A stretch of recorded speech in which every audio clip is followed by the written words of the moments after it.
Dobar dan, dragi moji elektroljubci, moje ime je Deni i dobrodošli na moj YouTube kanal Tesla Dalmatian.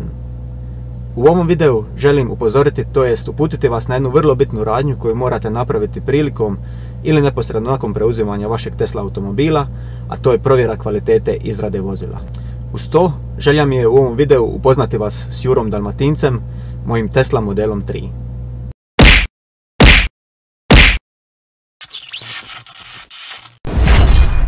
Tesla automobili, posebno oni proizvedeni u Americi, su notorno poznati po lošoj kvaliteti same izrade. Iako u posljednje vrijeme je došlo do poboljšanja, kako u proizvodnji, tako i u samoj kvaliteti kontrole prije isporuke, ipak još uvijek se mogu naći pojedini primjerci automobila koji ne zadovoljavaju kvalitetom. Veoma je bitno da tijekom preuzimanja ili neposredno nakon preuzimanja samog automobila provjerite odmah postoje li kakvi nedostaci i to odmah prijavite vašem Tesla serviseru. I tu prijavu radite preko same aplikacije koju imate na svom mobilnom telefonu. Naime, zašto je isto bitno da što prije to napravite? Jer ukoliko prođe određeno vrijeme i ukoliko pređete sa automobilom više od 160 km, neki proizvodni nedostaci se onda više ne mogu prikazati kao proizvodni nedostaci, samim time vam neće garancija pokrivati onda servis takav. Također, ako neposredno nakon pregleda, odnosno nakon preuzimanja automobila niste zadovoljni sveukupnom kvalitetom izrade automobila, onda imate pravo odbiti preuzimanje, odnosno kupnju automobila, te zatražiti potpuni povrat vašeg novca. Prijeđemo na stvar, kako znati da ste pregledali dobro vaš automobil i da ste pronašli moguće nedostatke, odnosno da ste bili sistematični prilikom provjere vašeg automobila. Dakle, na GitHub stranici korisnik pod imenom Michaelen ili Mikkeln, kako god izgovorili, u svom repozitoriju, odnosno skladištu pod imenom Tesla Prep je sastavio jednu dosta ekstenzivnu i sistematičnu listu koju možete koristiti prilikom pregleda vašeg automobila. Ukoliko idete na preuzimanje samog Tesla automobila, slobodno ispritajte tu listu i dajte se vremena, jer to je jedino bitno u tom trenutku. Sama lista se sastoji od 7 dijelova i prvi dio se odnosi na provjeru papirologije automobila. Dakle, na knjižici vozila morate provjeriti da vaše ime i prezime štimaju, da vam odgovara broj šasije onom što se nalazi na samom automobilu. Te morate isto provjeriti da svi detalji koji su uneseni u samu knjižicu vozila odgovaraju i na vašem softveru u Tesla automobilu. Sljedeći dio broj 2, se odnosi na vanjsku provjeru automobila, to jest na provjeru kvalitete izrade i sastavljanja samog automobila. Morate proći kroz ove sve točke, detaljno ih provjeriti i vidjeti da li išta odstupa od normi. Treći dio je unutrašnja provjera automobila, dakle slično kao i vanjska, proći kroz ove sve točke detaljno i vidjeti ima li kakvih odstupanja. Četvrti dio se odnosi na provjeru svjetala, kako vanjskih tako i unutrašnjih. Prvenstveno se misli na funkcionalnost svjetala, dakle rade li ili ne rade. Peti dio se odnosi na provjeru mogućnosti punjenja vašeg automobila, dakle provjeru vratašaca utičnice, je li se otvaraju i zatvaraju kako treba, provjeru indikatora za punjenje, da li svjetlo se mijenja i odgovara onome što se trenutno događa. I naravno provjera da li vaš auto prihvaća sam punjač. Šesti dio se odnosi više na nekakve regionalno specifične uvjete. To za nas u Europi nije toliko bitno, ali bi možda trebalo provjeriti je li neka od država u EU ima nekakve posebne uvjete koji se moraju poštovati što se tiče samih automobila pa i električnih automobila. I dakle, zadnji dio, to jest 7. dio, se odnosi na provjeru uparivanja automobila s vašim mobilnim telefonom, prvenstveno zbog toga što vaš mobilni telefon služi kao ključ, a drugi razlog je također da imate i Tesla aplikaciju na vašem mobilnom telefonu i da s njom možete upravljati vašim automobilom. Te također provjera dviju kartica koje dobijete s vašim Tesla automobilom da funkcioniraju kako treba, jer su vam ujedno te kartice i ključevi. A sada krenimo napokon s provjerom vozila i upoznajmo Juru Dalmatinca.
Nakon detaljnog pregleda Jure Dalmatinca pronašao sam nekolicinu grešaka koje se mogu pripisati lošoj izradi ili sastavljanju vozila.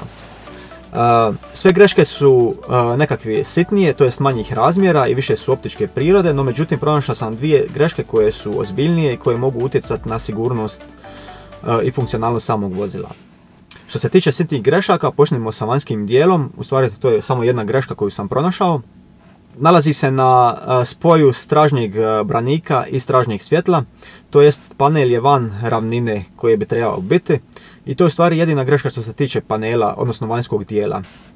Tu sam očekivao da će biti više grešaka, pošto je Tesla bio poznat po takvim nepreciznostima.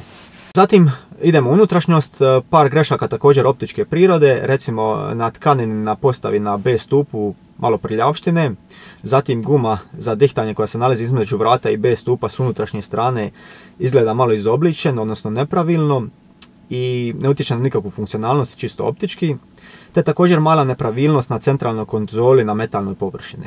I na kraju unutrašnjosti vozila, to jest u samom prtljažnom prostoru, odnosno prtljažniku, jedna također sitna greška na samoj postavi koja je isto optičke prirode. I dolazimo sad do ove dvije veće, odnosno funkcionalne greške. Prva se odnosi na pojavu kondenzacije u svjetlima, kako prednjim tako i stražnjim, no prvenstveno ovdje se odnosi na prednja svjetla zbog toga što je dosta više kondenzacije tu. U razgovoru sa Tesla serviserom sam došao do informacije da Teslina svjetla dišu, ma što god to značilo, i da ukoliko auto se nalazi na toplijem mjestu, da će to jednostavno ta kondenzacija ispariti. Ja evo na primjer nemam garažu ovdje u Norveškoj gdje je konstantno hladno i recimo ta kondenzacija koja je nastala se smrznula s unutrašnje strane. Tako da mislim da to utječe na funkcionalnost i sigurnost samog vozila. Tako kad budem išao sad na servis, koji sam zakazao zbog greške broj 1 koju ćete uskoro saznati, želja mi je ujedno iskamčiti nova LED Matrix svjetla koja sam zamalo propustio sa svojim long rangeom jer je on bio jedan od zadnjih koji je dobio ova stara svjetla. I dolazimo do greške broj 1, to je nefunkcionalnost same toplinske pumpe. Da preciziram i ujedno citiram Tesla servisera, to je par senzora koji su disfunkcionalni i koji utječu na samo pokretanje i isključivanje toplinske pumpe. Toplinska pumpa malo radi, malo ne radi i naravno dogodilo mi se u najgorem trenutku da pumpa nije radila kada je bilo minus 17 stupnjeva, kada sam išao na malo dulju distancu, tako da su mi svi nožni prsti i prsti ruku promrzli, a bome promrzao sam i ja sam. Eto dragi moji elektroljubci, došli smo i na kraj ovoga videa. Ukoliko vam se ovaj video svidio, slobodno kliknite na thumbs up dugme. Ukoliko želite pratiti moje dogodovštine sa Jurom Dalmatincem, to jest mojim Tesla modelom 3, onda me možete i zapratiti, to jest kliknite na taj subscribe button. I na kraju, ukoliko se odlučite za kupnju nekih od Teslinih modela i mislite da sam vam ja svojim porukama u ovim videima što ih radim pripomogao tome, onda bih vam bio zahvalan da iskoristite moj referral code, jer tako i vi i ja dobivamo 1500 km besplatnog punjenja na Tesla Superchargerima. Zdravi i veseli mi bili i vidimo se sljedeći put.